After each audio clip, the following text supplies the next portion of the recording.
اقتدار کی ہوس جسمانی اور نفسیاتی بحران پیدا کرتی ہے، کرائسس پیدا کرتی ہے۔ میکبتھ جو ہے ان سب چیزوں کو ڈرامائی صورت میں پیش کرتا ہے۔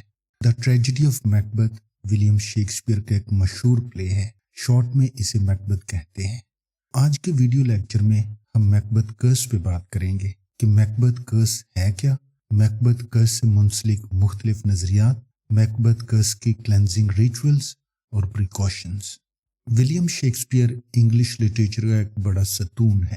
شیکسپیئر اپنے ڈرامے انگلینڈ کے بادشاہوں کے لیے لکھتے تھے۔ ان کے ڈراموں کو آج بھی وہی مقام حاصل ہے جو ان کے زمانے میں حاصل تھا۔ ان کے ڈرامے 4 قسم کے ہیں، ٹریجڈیز ہیں، کامیڈیز ہیں، ہسٹوریکل پلیز ہیں اور پرابلم پلیز ہیں۔ جب ٹریجڈیز کی بات کی جائے تو میکبتھ کی ٹریجڈی جو ہے یہ سب سے شارٹ ٹریجڈی ہے۔ اسے انہوں نے لکھا تھا 1605 اور 1606 میں۔ شیکسپیئر نے اس ٹریجڈی کو کنگ جیمز فرسٹ کے لیے لکھا تھا۔ یہ 2477 لائنوں پر مشتمل ہے۔ ان جنرل شیکسپیئر کے سب سے شارٹ ڈرامے کی بات کی جائے تو وہ ہے دا کامیڈی آف ایررز۔ یہ 1777 لائنوں پر مشتمل ہے۔ میکبتھ جو ہے اس کی سیٹنگ ہے اسکاٹ لینڈ، اس وجہ سے اسے اسکاٹش پلے بھی کہا جاتا ہے۔ آج کے ویڈیو لیکچر میں ہم میکبتھ کرس پہ بات کریں گے۔ تو میکبتھ کرس ہے کیا؟ تھیٹر سے منسلک لوگ جو ہیں یعنی اداکار جو ہیں میکبتھ کو کرسڈ پلے سمجھتے ہیں، منحوس سمجھتے ہیں۔ وہ اسے لعنت اور بد قسمتی کا باعث سمجھتے ہیں اور اس کے پیچھے ایک طویل کہانی ہے۔ 1606 میں جب یہ پہلی بار پرفارم ہوا تب سے لوگ میکبتھ کو منحوس سمجھتے ہیں، کرسڈ سمجھتے ہیں۔ اس وقت سے لے کر آج تک اداکار تھیٹر میں میکبتھ کا نام نہیں لیتے۔ ہاں، ریسل کے دوران کلاس روم میں اس کا نام لینے میں کوئی حرج نہیں، تاہم تھیٹر میں میکبتھ کا نام لے کر ذکر کرنا ناقص پرفارمنس یعنی پور پرفارمنس، چوٹ، بدقسمتی اور خطا کی موت کا باعث بن سکتا ہے۔ یہ نظریہ جو ہے میکبتھ کرس کہلاتا ہے۔ آپ اسے توہم پرستی سمجھیں یا حقیقت، آج تک اداکار جو ہیں تھیٹر میں میکبتھ کا لفظ استعمال نہیں کرتے۔ ذرا امیجن کریں کہ برٹش سائن لینگویج میں لفظ میکبتھ کا کوئی وجود نہیں۔ تھیٹر میں پرفارمنس کے دوران اداکار میکبتھ کا ڈائریکٹ نام نہیں لیتے بلکہ اسے اور ناموں سے پکارتے ہیں اور اس کا مختلف طریقوں سے حوالہ دیتے ہیں، جیسا کہ دا اسکاٹش پلے، کیونکہ اس کی سیٹنگ جو ہے وہ اسکاٹ لینڈ ہے۔ میکبتھ جو ہے یہ شیکسپیئر کا ایک واحد پلے ہے جس کی سیٹنگ اسکاٹ لینڈ ہے۔ یا پھر دا بارڈز پلے، بارڈ جو ہے شیکسپیئر کا ٹائٹل تھا۔ عظیم شاعر ہونے کی وجہ سے انہیں بارڈ آف ایوون کا ٹائٹل حاصل تھا۔ یا پھر دیٹ پلے کہہ کر اس کا حوالہ دیتے ہیں۔ کچھ اداکار جو ہیں وہ دا گلیمس کامیڈی کہہ کر اس کا حوالہ دیتے ہیں، کیونکہ میکبتھ گلیمس کا تھیم تھا، نواب تھا۔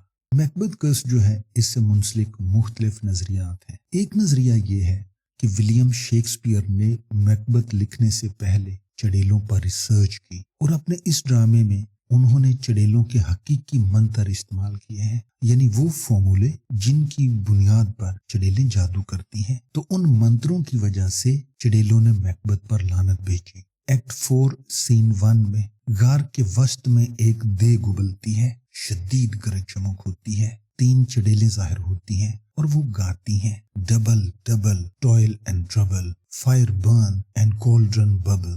گانے کے ساتھ ساتھ وہ دیگ میں کچھ چیزیں ڈالتی ہیں۔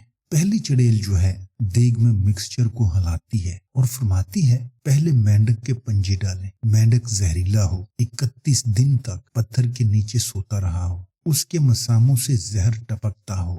مینڈک کو دیگ میں ڈال کر چڑیلیں پھر نغمہ گاتی ہیں اور دوسری چڑیل جو ہے دلدل کے سانپ کا ایک قطلہ یعنی اس کے گوشت کا ایک ٹکڑا جو ہے وہ دیگ میں ڈالتی ہے۔ چھپکلی کی آنکھ ڈالتی ہے، مینڈک کا ٹو جو ہے، پیر جو ہے دیگ کے اندر ڈالتی ہے، چمگادڑ کی اون دیگ میں ڈالتی ہے، کتے کی زبان، زہریلے سانپ کی زبان، کینچوے کا ڈنگ، چھپکلی کی ٹانگ اور الو کا بازو جو ہے دیگ میں ڈالتی ہے۔ شیکسپیئر کے زمانے میں دلدل کا سانپ، چھپکلی کی آنکھ اور مینڈک کا ٹو جو ہے، پیر جو ہے، جادو کے اہم اجزاء سمجھے جاتے تھے۔ तो दूसरा नजरिया जो है मैकबेथ कर्स के हवाले से कि जिन मंत्रों का हमने ऊपर जिक्र किया है ये मंत्र नामुकम्मल है। इस वजह से चुड़ैलें शेक्सपियर के साथ नाराज थीं और बदला लेने के लिए उन्होंने मैकबेथ पर लानत भेजी है।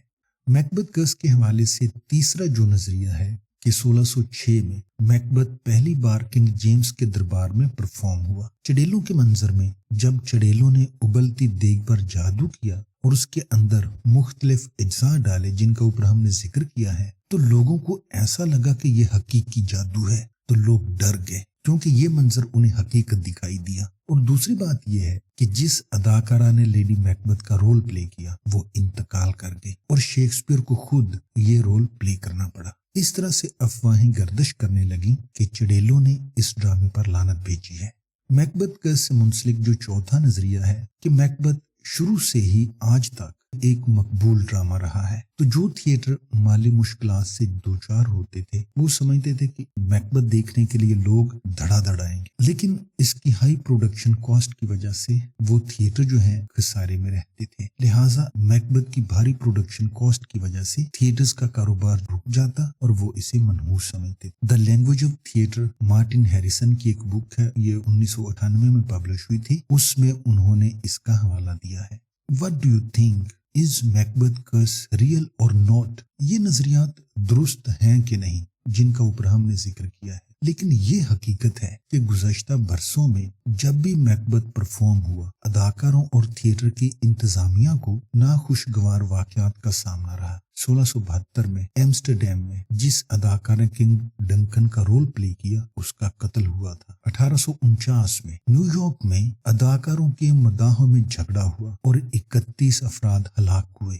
और 120 से ज्यादा जख्मी हुए। 1937 में एक अदाकार लंदन थिएटर में परफॉर्म करने के लिए तैयार था कि उसकी आवाज जाती रही और उस पर भारी वजन गिर गया और वो बड़ी मुश्किल से बचा था। लेकिन कुछ दिनों के बाद दिल का दौरा पड़ने से थिएटर का मैनेजर जो है वो चल बसा। 1942 में लंदन के एक शो में 3 अदाकारों की मौत हुई। बाद में जब शो शुरू हुआ तो सेट डिजाइनर जो है उसने खुदकुशी की। 1947 में जिस अदाकार ने मैकबेथ का रोल प्ले किया तो जंग के मंजर में वो मारा गया, वो मैकबेथ कर्स पर यकीन नहीं रखता था। 1948 में एक बरतानवी अदाकारा ने बताया कि मैकबेथ कर्स तोहम परस्ती के सिवा और कुछ नहीं। अगले दिन लेडी मैकबेथ का रोल प्ले करते हुए वो स्टेज से गिर गई। 1967 में जॉन बेल का रोल था लेनक्स का। लेनक्स जो है मैकबेथ में एक नवाब है। पीटर हॉल जो है वो हिदायतकार थे। उन पर शिंगल्स का शदीद हमला हुआ और 6 हफ्तों के लिए ड्रामा मुलतवी करना पड़ा। 2011 में जोनाथन को मैकबेथ का रोल प्ले करना था। थिएटर आते वक्त बाइक हादसे में उनका बाजू टूट गया। 2012 में मैकबेथ की शूटिंग थी। ज्यादातर अदाकार जो है फूड पॉइजनिंग का शिकार हुए, इस वजह से ड्रामा मंसूख करना पड़ा। एंटीडोट टू मैकबेथ कर्स यानी क्लेंजिंग रिचुअल्स जो है, जैसा कि पहले जिक्र हमने किया है कि थिएटर में मैकबेथ का नाम लेना मनहूस समझा जाता है। ये मनहूसियत मैकबेथ कर्स कहलाती है। अगर आपसे ऐसा हो जाता है तो इसका हल है थिएटर के गिर्द दौड़कर 3 चक्कर लगाएं। ताहम कुछ लोग समझते हैं कि आप चक्कर लगाने की बजाय एक ही जगह पर खड़े होकर 3 बार अपने पैरों पर घूमिए, अपने बाएं कंधे के ऊपर से थूकिए, लानत भेजिए और ये दुआ पढ़िए, angels and ministers of grace defend us. Theatre के दरवाजे पर दस्तक दीजिए और बड़ी हलीमी के साथ, आजिज़ी के साथ वापस लौटने की दरखास्त कीजिए। यूं आप मैकबेथ कर्स से बच सकते हैं। अगरचे ये एक क़दामत परस्त रिवायत है, अदाकार आज भी मैकबेथ कर्स पर यकीन रखते हैं, तो इसकी कुछ प्रिकॉशंस हैं जिनकी बुनियाद पर आप मैकबेथ कर्स से महफूज रह सकते हैं। अदाकार समझते हैं कि जब मैकबेथ को परफॉर्म किया जाए तो स्टेज पर बिल्कुल अंधेरा ना हो, सीटी ना बजाई जाए, विस्लिंग ना की जाए, स्टेज पर मोर का पर ना हो और ड्रेसिंग रूम से निकलते वक्त पहले बायां पांव बाहर रखें। यूं आप मैकबेथ कर्स से बच सकते हैं। तो फ्रेंड्स, अगर ये वीडियो आपको अच्छी लगे इसे लाइक करें, शेयर करें और इस चैनल को सब्सक्राइब करें। Thanks for watching.